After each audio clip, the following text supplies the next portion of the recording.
Welcome to the Albuquerque Journal's Fast Break High School Basketball Show with your host, James Yodice.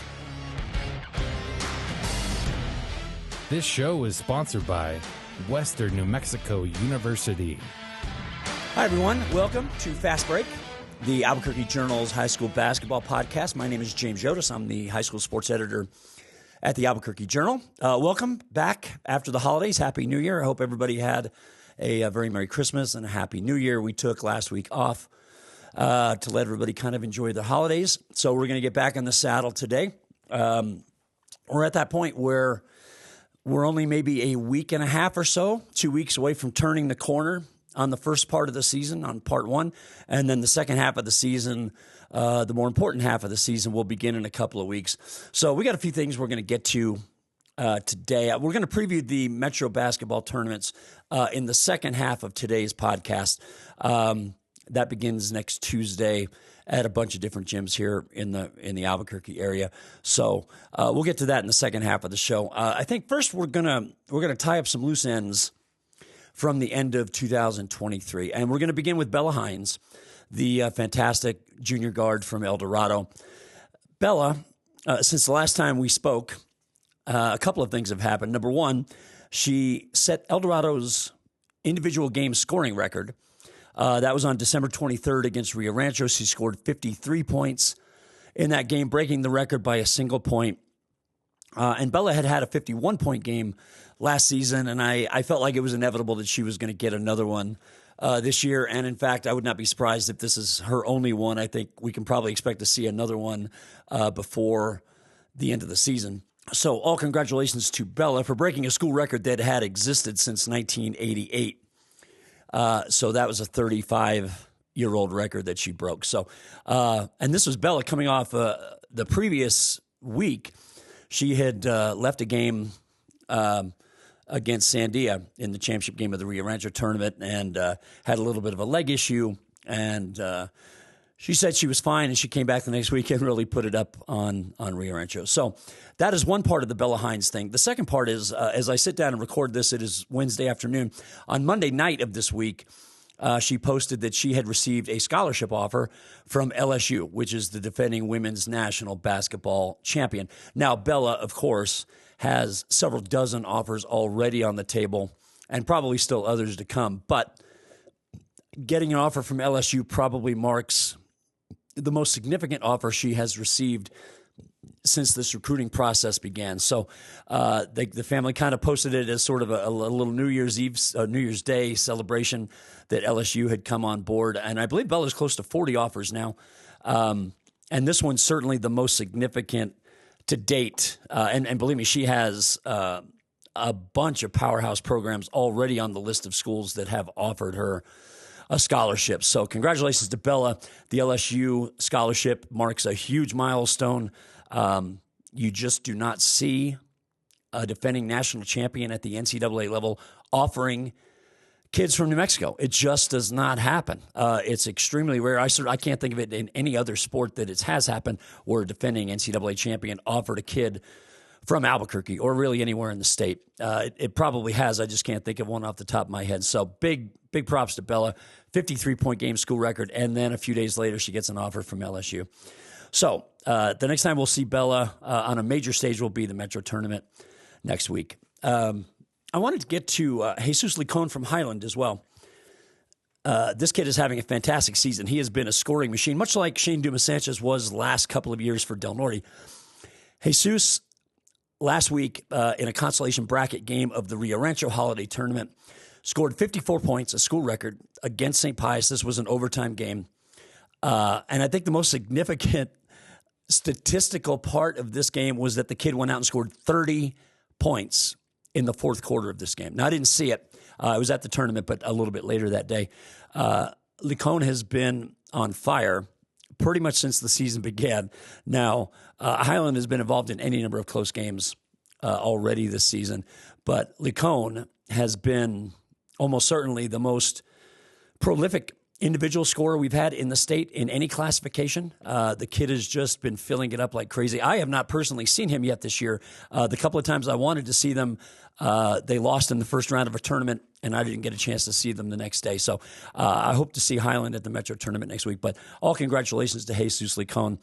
Like I said, 54 points against St. Pius. That is a tremendous effort. And I would not be surprised if that is not his only 50-point game of the season, the way he's been filling it up. Speaking of which, we had a few tournaments over the holidays last week, and I wanted to hit on a couple of the highlights. Starting with that Rio Rancho tournament, Santa Fe High beat Hope Christian 65-55. That game was in overtime. And the Demons still only have one loss this season. They've been playing a ton of great basketball. Lucas Turner, their guard, is one of the best players in Class 5A. So Santa Fe wins the tournament. Hope Christian, I will say, which is a 4A program, Hope has played extremely well so far this season. They've been a little bit under the radar behind schools like Academy and Valley, and maybe even Highland to a certain degree. Hope played extremely well, could have easily won this game against Santa Fe, had the ball in their hands in the last 30 seconds with a chance to win it in regulation. So Hope has played exceedingly well, but this is a good Santa Fe team. I believe they're 9-1 now after a win Tuesday night over St. Pius. So the Demons cruising along. The Demons are going to be one of the teams in the Albuquerque Metro Championships next week. We'll talk about that in a little bit.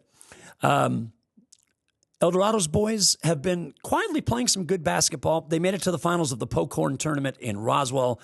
They lost in the final of that tournament, 75-59 to Clovis, another one of those 5A teams that's flying under the radar right now, especially when you consider some of the other really good out-of-town teams that we have outside the metro area, like Oregon Mountain, like Santa Fe, like Farmington, who we're going to talk about in a minute. So Clovis with a nice tournament win. We talked about Oregon Mountain. Oregon Mountain earlier in December had won the Joe Armijo Classic at Academy. They also, over the weekend, won the Las Cruces Holiday Hoopla Tournament at Mayfield High School.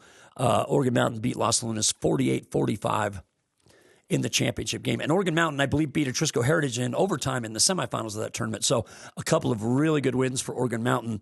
And I'll stick to what I said in my last podcast, which is of the challengers outside the Albuquerque metro area in 5A boys basketball, and there are several, Oregon Mountain probably still, to me, is the one we've got to keep the closest eye on, the team that I think has the best chance to advance deep in the state tournament in March. So Oregon Mountain wins the Holiday Hoopla tournament, so congratulations to them. The Albuquerque High School boys and girls went to Juneau, Alaska for a tournament called the Princess Capital City Classic. And both the Albuquerque High boys and girls won that tournament. It was sort of a 3 games in 4 days event. It was a fantastic opportunity for them to travel far outside the state. So congratulations to both the boys and the girls from Albuquerque High. The last tournament I'm going to mention was the Hobbs Holiday Tournament. Now, this had probably the best field of any of the holiday tournaments. And what we ended up with was Farmington winning the tournament, beating Cleveland in the championship game on Saturday. And Farmington ran its record to 12-0. Cleveland had just beaten Volcano Vista, having handed the Hawks their first loss of the season, 64-60 in the semifinal round on Friday. And in fact, Cleveland is the only team over the last, I think, 2.5 seasons, basically, to beat Volcano Vista. Volcano Vista had an undefeated season 2 years ago. Last year, only 1 loss. That was to Cleveland. This year, they only have 1 loss. That is to Cleveland.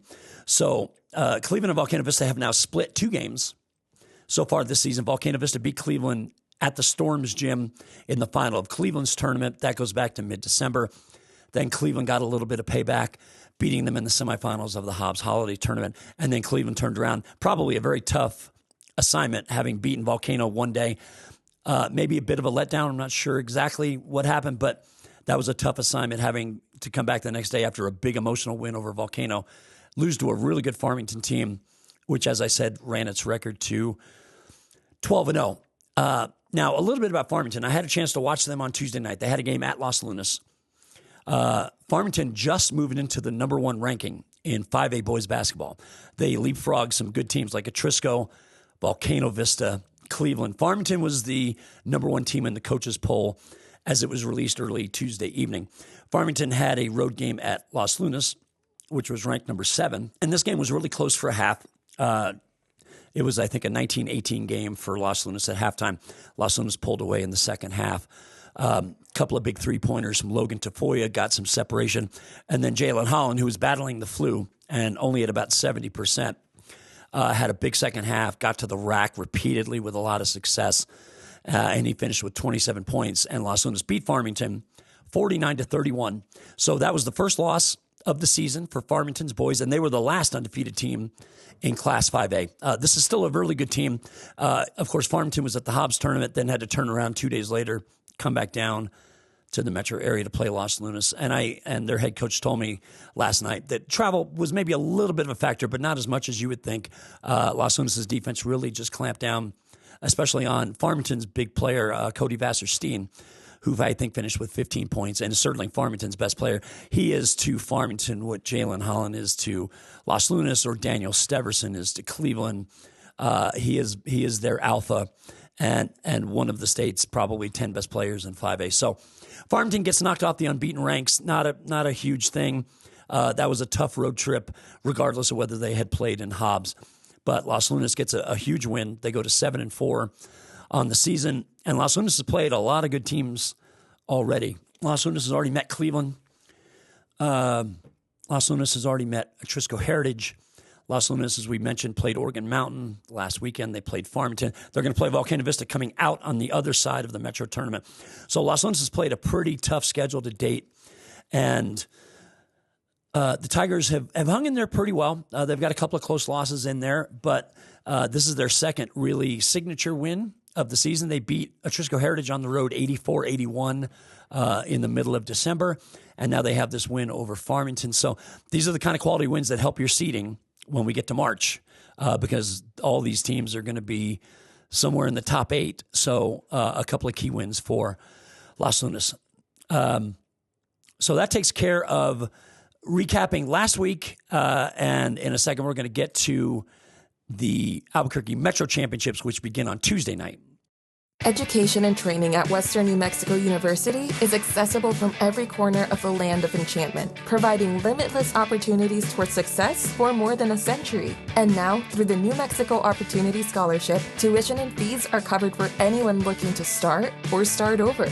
Along with free tuition, books are always included for every WNMU student, assuring your only worry is how far you can actually go. Lift off toward your future and endless potential at WNMU today.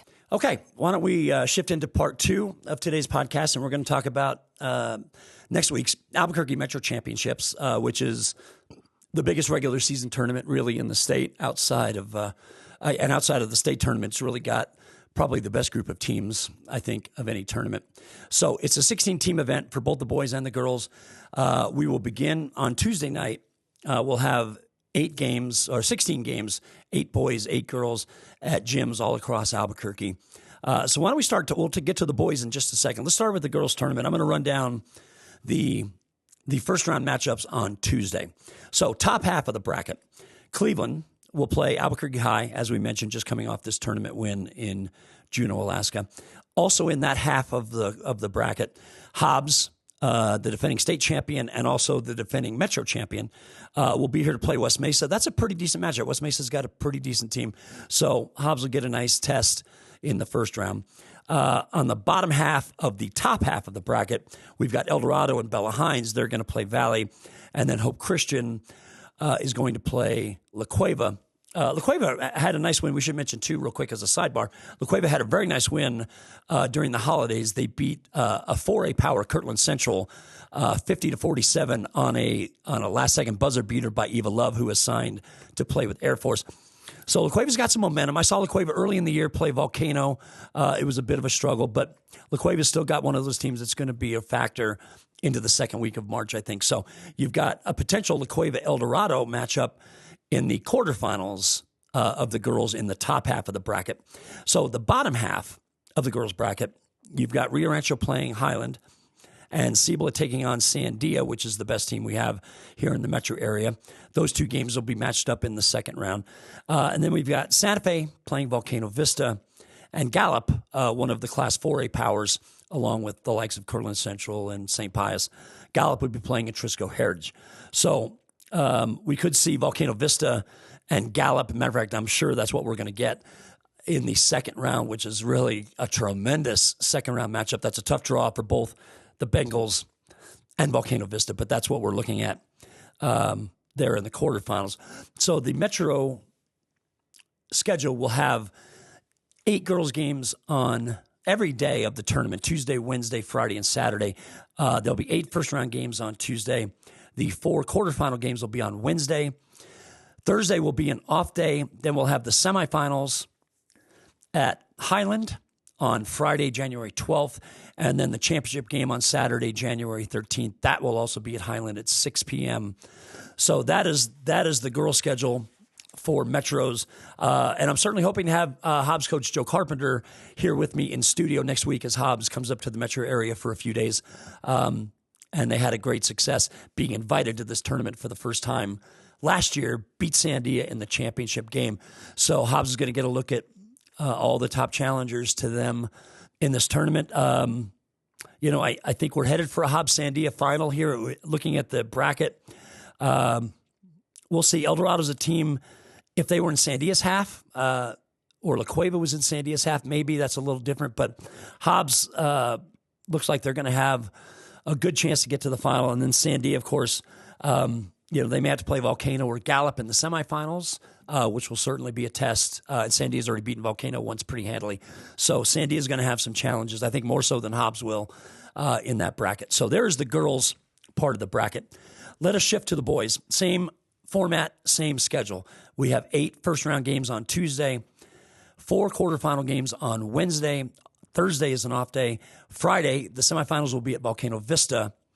And then Saturday, the championship game will be at Highland. That is at 4 o'clock. The boys' game will come before the girls on Saturday, January 13th. So let us run down the boys' bracket. So top half of the bracket, top two lines. Rio Rancho is going to play Sandia. That is a really interesting matchup. Sandia is having a nice season. They're ranked at the bottom 10 of the coaches poll, but the Matadors have been playing some good basketball. El Dorado, coming off that loss in the Pokhorn tournament, El Dorado's going to play Del Norte. The Eagles, Josiah Mitchell, Josh Jackson, they're 2 great wide receivers in football, have really been so far their 2 best players in basketball, Jackson in particular. So we've got El Dorado and Del Norte, Rio Rancho and Sandia. The winners of those 2 games will play in the second round. Also in that top half of the bracket, Hobbs is going to play Highland, another tough challenge for Highland, which is been on the short end of a couple of close games, been on the right end of a couple of close games. So Highland has really been one of those teams you get your money's worth with. They've played a lot of really close, entertaining games. And then also in the top half of that bracket, Manzano will play Volcano Vista. So the Hobbs-Highland winner will play either Manzano or more likely Volcano Vista in the second round on Wednesday. So bottom half of the bracket, a really interesting game right off the bat. Hope Christian playing Atrisco Heritage. The Jaguars are one of the few teams I have not yet seen in person. I'm hoping to take care of that this weekend. They have a game on Friday night against El Dorado, which is a really interesting non-district matchup. Hope is playing Atrisco Heritage in the bottom half of the bracket. And also in that quarter, you've got West Mesa playing Cibola. So the winner of those 2 games will meet in the second round on Wednesday. Then we move to the bottom half of the bracket where you find a couple of really interesting games. La Cueva at the bottom of the bracket playing Albuquerque High. The Bears have played a tough schedule. They've got some losses to some good teams like Volcano, like Santa Fe, for example. So La Cueva is playing Albuquerque High. And then the best first-round game by far in either boys or girls is the matchup between Cleveland and Santa Fe. Now, Santa Fe, as I mentioned earlier in the podcast, only has 1 loss this season. That was to Cleveland, and it was an 80-74 game. So that was a close game. So you've got Cleveland now, which has just a couple of losses, 1 to Volcano Vista and now 1 to Farmington, playing a Santa Fe team with just the 1 loss. So that is by far the best first-round matchup in the boys' bracket, and including the girls as well. That's a fantastic matchup. So the Cleveland Santa Fe and La Cueva Albuquerque High winners will play on Wednesday in the second round. So the basketball in that half, when you throw in Atrisco Heritage, you've got some really good teams in this bottom half of the bracket and the potential for some great matchups when you talk about Atrisco, Cleveland, Santa Fe, La Cueva. We got the potential for some really exciting basketball in the bottom half of that bracket as we get into Wednesday's second round and maybe even Friday's semifinals at Volcano Vista. So there you go. That kind of lays out the Metro tournament As I said, Tuesday, Wednesday, Friday, Saturday is the format. We, of course, will be all over every day of the tournament. And then once we get through the Metro tournament, when we get to the other side of that, then we're going to be right there on the fringe of starting district play. I think there's about another week or so of non-district stuff, and then we'll be into district action. So we're getting into it another 3 weeks or so. So before we kind of drop the curtain today, a couple of other notes outside of basketball. First of all, there's a really big wrestling tournament at Cleveland High School this weekend, the Conflict at Cleveland, which is one of the best and most competitive of the regular season wrestling tournaments. Many of the state's best teams are going to be at this event. So if you're looking for some good wrestling this weekend, this would be a good opportunity to do it. There's not a lot on the basketball schedule on Saturday. So if you're looking for some good high school wrestling, get out to Cleveland during the day. They'll be wrestling all day on Saturday. And then the last thing before we go, wanted to congratulate Cam Dyer, La Cueva's junior quarterback, who just today was named the Gatorade Player of the Year for New Mexico. Cam is a junior. He led La Cueva to the state championship last month, had a tremendous season after a little bit of a slow start the first 2 or 3 weeks. Cam proved to be a very efficient passing quarterback, I think 29 touchdowns, and he rushed for almost 1,500 yards, and I think he ran for 25 more scores. He was a menace throughout the playoffs. So that was the only logical choice, really, I think, as Gatorade looked to identify the top player this year. It had to be Cam. He had a tremendous season. So all congratulations to Cam Dyer from La Cueva, who's also a member of La Cueva's basketball team and an important member of that team. So Cam he's one of those kids I'm already thinking about for my overall Journal Metro Athlete of the Year, which we'll announce at the end of May or early in June. So Cam has really been killing it, and by now he's got his basketball legs under him. So that kind of closes the door today. Good to catch up with everybody. Again, Happy New Year to everybody. We will be back next week. Again, my hope is to have Joe Carpenter, the Hobbs girls basketball coach, who has led the Eagles to, I think, 6 straight championship games in Class 5A. Hoping to get him here in studio as a guest next week as Hobbs spends the week in Albuquerque. In the meantime, enjoy the rest of your week. Thanks for watching. You can find the Journal's podcast at abqjournal.com. Mine, the Fast Break podcast, plus Jeff Grammer's, of course. His Lobo coverage is as good as any beat writers in the country. So you can find them on abqjournal.com. You can find them on YouTube. If you want to reach me for any reason, you can find me on Twitter. I still find it hard to call it X, at James D. Yodice. My email address can be found there, jyodice at abqjournal.com. Of course, I always welcome ideas, suggestions, comments, anything you have to say. If you want to talk some basketball, anything you want me to talk about, let me know. I'll be glad to hear the feedback. So that's it. We'll get out of here. In the meantime, we encourage you to read, hear, and watch. Have a great week, everybody.